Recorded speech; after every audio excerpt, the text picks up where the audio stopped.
morning. Welcome to Granny Fit 100-Day Challenge. I have some favorite music that I always played when I worked out, and I haven't been playing it because I've been trying to up the ante to get a little faster because I don't feel like I'm really making much progress as far as burning calories go, but I am building enormous amount of strength and muscle. And muscle, they say, weighs more than fat, I suppose, but I was feeling a little discouraged that I wasn't getting near my husband's target for me, not at all. And so I included some fast dance moves last week in my exercise, but it's not what I like to do, and I need to be true to myself. I took belly dancing and I go to contra dancing. My husband drags me to contra dancing. I love Celtic music, especially the praise and worship. And if you ever watch the Celtic women, it's a praise team. They sing and they dance and they play music on stage. And I find them amazing. They're feminine. They wear beautiful flowing dresses like people did in the days gone by. I really like that stuff. It's part of my ancestral heritage, I guess. But I find it difficult to go to dances where you change partners. I find dance is an excellent workout. It really is. And it's as ancient as the world. People dance in every culture from the beginning of time, and they dance before God. And so dance is an amazing workout, and sometimes it's used for good and sometimes it's used for bad. But I'm not a person who likes to multi-partner dance. I've never been raised to be a dancer. I wanted to be a ballerina, but not a person who goes to dances like dance clubs. And I find it very uncomfortable to dance with anybody but my husband. So that's why I have a really hard time with the Celtic dances. And I prefer to take my camera and be a photographer than I do to be a dancer. I love the music. They're amazing. And once in a while they have, it's kind of a line dance rather than a four-person reel, where you stay with your partner and you work down the line and you do the moves. And when they have those, occasionally I join in and do those ones because I like to do my dancing with my partner. So I took belly dancing with my girls because I pulled my shoulder and tore tendons, and I was starting to cripple up, and that worried me because my husband is very active and I like to keep up with him. And so I don't like being left at home. He will go out with his friends and go kayaking and canoeing and hiking and camping if I'm not able. And he's done it before, and I don't like that. So I want to be part of the group that goes camping and kayaking, hiking and biking. So I have to keep my arms and legs strong, my back strong. But the kind of music I like to work out to is what you're hearing now.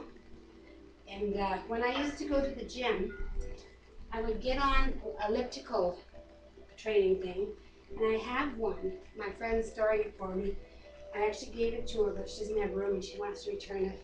I don't have the space for it right now, sadly. But it was my favorite because I can elliptical along to the beat of this gentle music. And I can think about Creator God. And I can thank Him for the legs that He's given me that can move up and down to the beat of the music. And I can thank Him for my strong heart. And I can thank Him for my healthy family that I've prayed all my life for. And He's so blessed me with healthy family. I can thank Him that He gave me a hunger for Him, for truth, for righteousness, for peace. And I can thank Him that I live in a peaceful nation, that as long as I've been alive, and it's coming up to be 60 years, as long as I've been alive, I've never had to fight in a war on in my own backyard. I've always been able to take my camera and walk in the woods and find secluded places to photograph the simplest beauty of nature, enjoy it. Birds singing in the spring and maybe the flowers fresh out of the ground. First daffodils, first tulips, crocuses. And I thank God for all of that. It has given me eyes to see and ears to hear. And this peaceful music that's playing now is the music I like to exercise to.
My dog likes to exercise with me, but she's more of a nuisance than a help.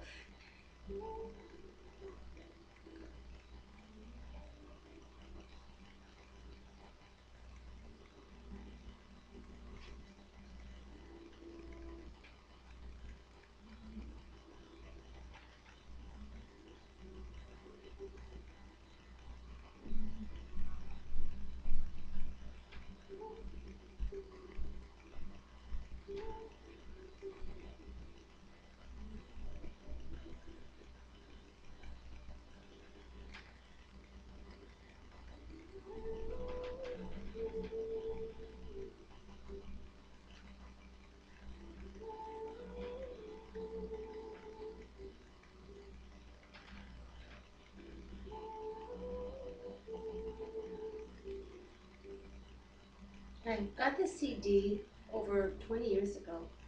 I have no idea who's singing. All it says on the cover is Celtic. And I actually think I got it as a sample in a Christian bookstore. And I fell madly in love with it. Not madly. I played it so much I annoyed my husband, I think.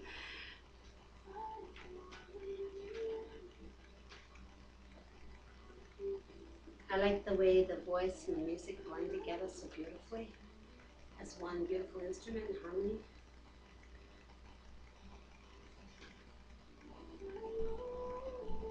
I've gone looking to see if there was more stuff out there by the same authors, but without any real information on the disc telling me who did it or the band, singer, anything. It's one singer, the whole CD.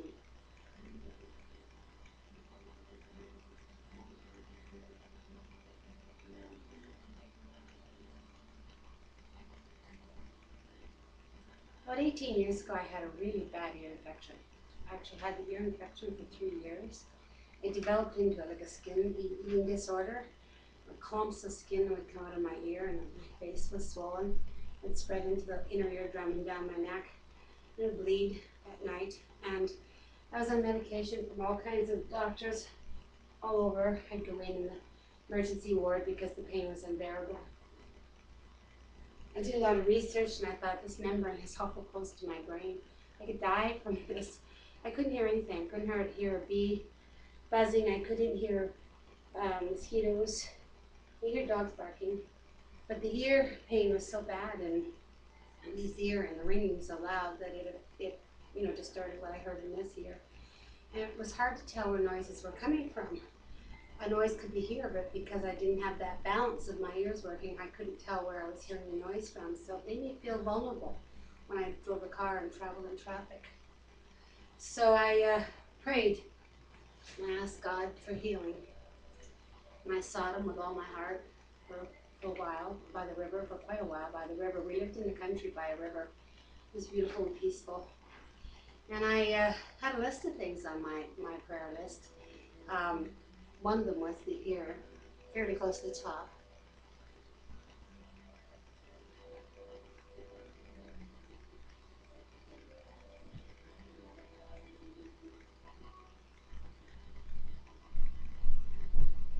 And my husband at that time was job seeking because this company that he had worked for had folded and he needed employment. And it had been a while since he was able to find work because he was increasing in age.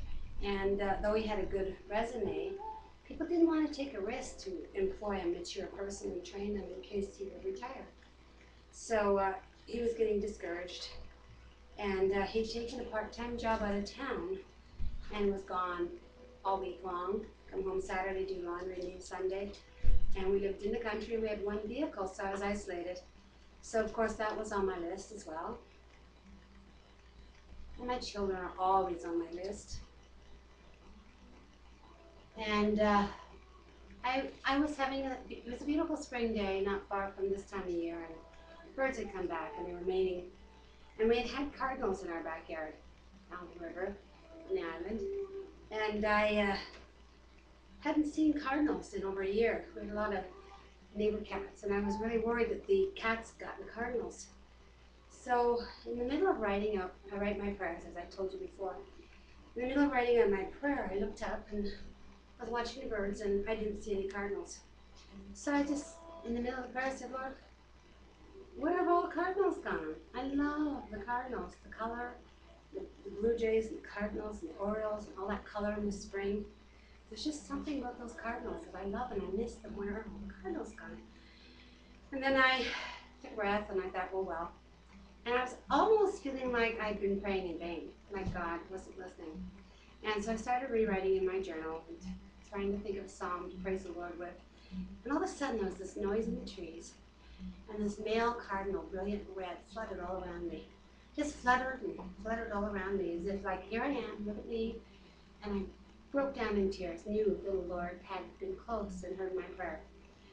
There had been no cardinals for a year. And all of a sudden there he was. You know, the Lord had brought him into my midst. He circled around me and fluttered around, flapped around in the tree. And I looked down at my list, the tears were dropping on the page, and I knew God was present. I knew He'd heard the cries of my heart. And it was shortly after that, He showed me in a vision how to clean my ear and what to use. And within a week, healing was in progress. Within 7 days, the ear infection was pretty much gone. I've never had an ear infection since then. It's gone. I was camping with my husband shortly after that, near a bog, and all of a sudden I hear thousands of mosquitoes. And I just started praising God. Mosquitoes, you know that noise they make. And Eric said, what are you praising God for? Like they're massive. We have to go to the bathroom. We're going to be eaten alive. I just said, I don't care. I can hear them. I can hear the mosquitoes. I can hear the birds. I can hear the wind blowing. And I've never had trouble with my ears since then.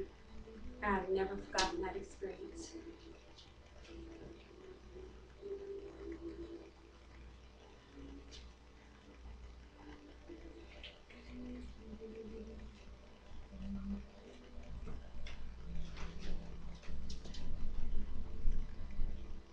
So no matter what shape I'm in, whether I'm chubby or not, old or young, my worship part of my workout is always really important. It's my most important part of my day. So getting fit and staying fit is a holistic thing. I'm not trying to be new age, but not only do we have to be healthy of body and of mind and of relationship, but we have to be healthy in our relationship with God spiritually. We need to set aside and walk away from the things in the past that we can't change. Offer them up to God and pray for forgiveness for ourselves for holding them, for God for any disappointments we have, that He can protect us from those things in our past. And to the person who offended us or hurt us in our past, forgiveness has to wash over us, the peace of God. And that's really the first and most important step in healing and in being fit. I'm just going to speed this up a little bit. One more stretch.